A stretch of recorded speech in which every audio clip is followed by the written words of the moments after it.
In the previous class, we discussed stirring type of the bioreactor. And in this class, we will discuss the second type of bioreactor, which is sparged stirred bioreactor. Now, if you can observe, the bioreactor has the similar setup with that of the stirring type, but little bit differences which we can notice. So here you can see the bioreactor. It is a steel container, but it is of a rectangular shape. It is provided with a pH control system. So by adding acid, bases, we can actually adjust the pH here.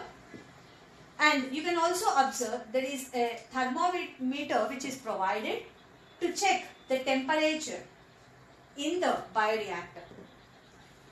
And next thing is, we can notice there is a stirrer. So this stirrer is a device which it is always mixing.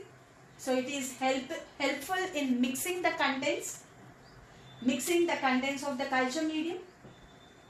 And at the bottom, we can notice a device which is known as a sparger. Now this is very important. So we can notice this device which is a sparger.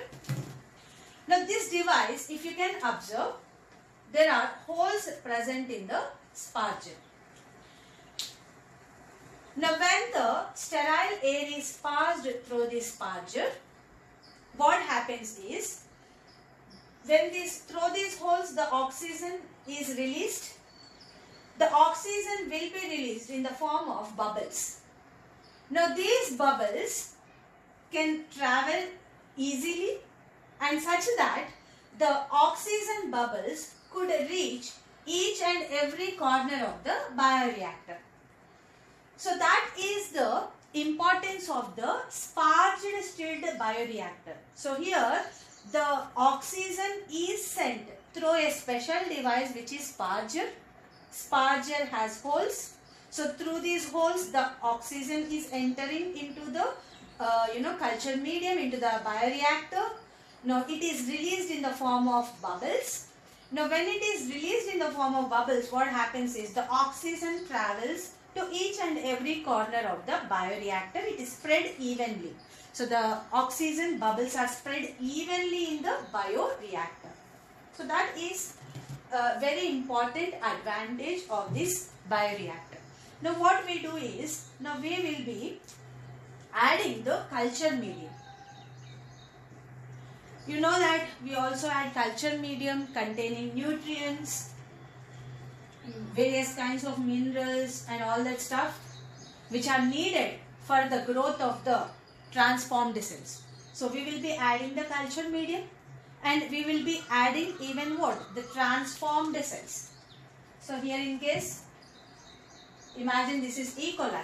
So the transformed E. coli cells also we have added.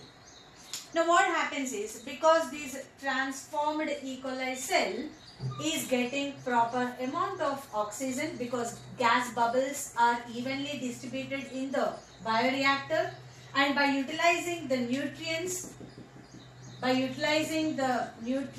minerals and all vitamins, now these transformed cells are growing exponentially. So the growth of the transformed cells is what?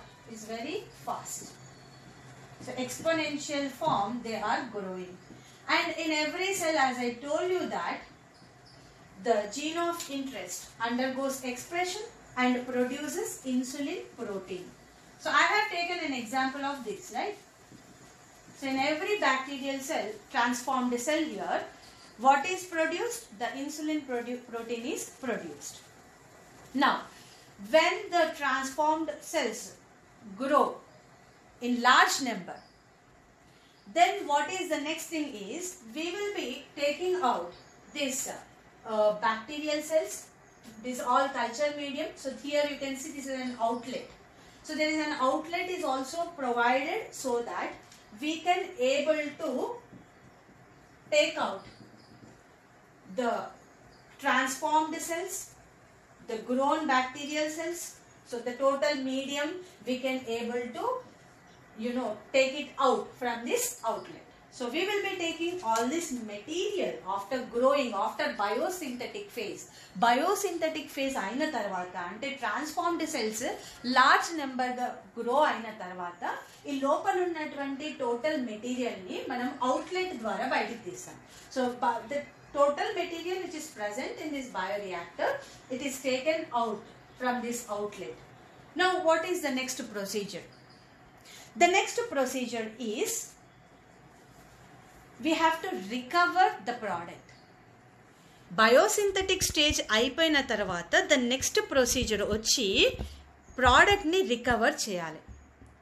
So imagine, so this is the culture medium which I got.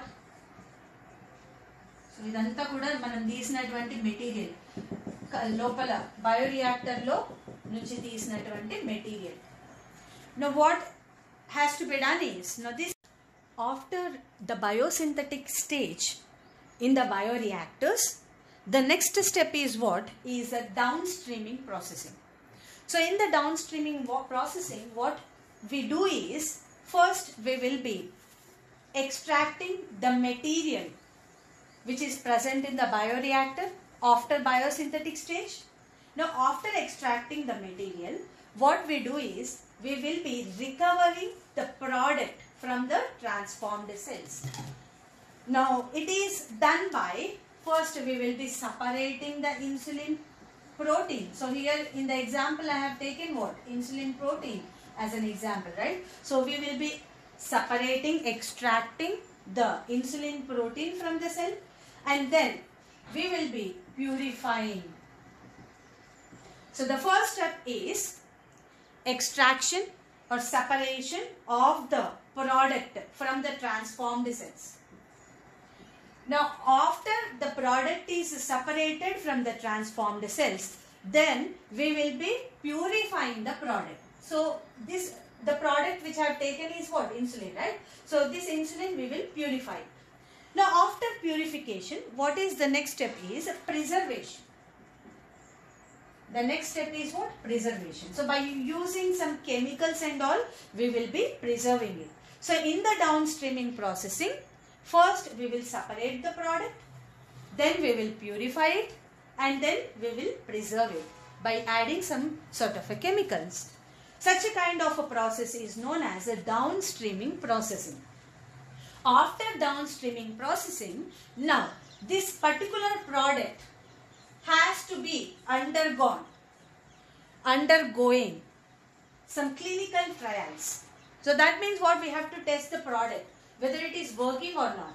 So that means we have to test the quality of the product, whether it is working or not, whether it is perfect or not. So such kind of a technique is quality control testing. Quality control testing. Biosynthetic stage అయిపోయిన తర్వాత first మనము downstreaming processing చేస్తాం. అంటే we will be separating the product, purifying the product, and preserving the product.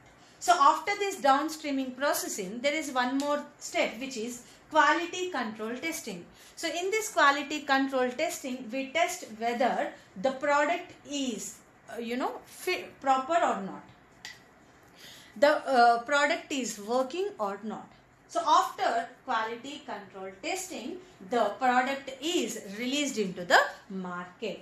And always remember, the downstreaming processing and quality control testing changes from one product to the other product. See, if I have to test the insulin, separate the insulin from the bacterial cells, and I have to test the insulin whether it is pure or impure, or whether it's working or not, what is the quality of it, it has some different procedure.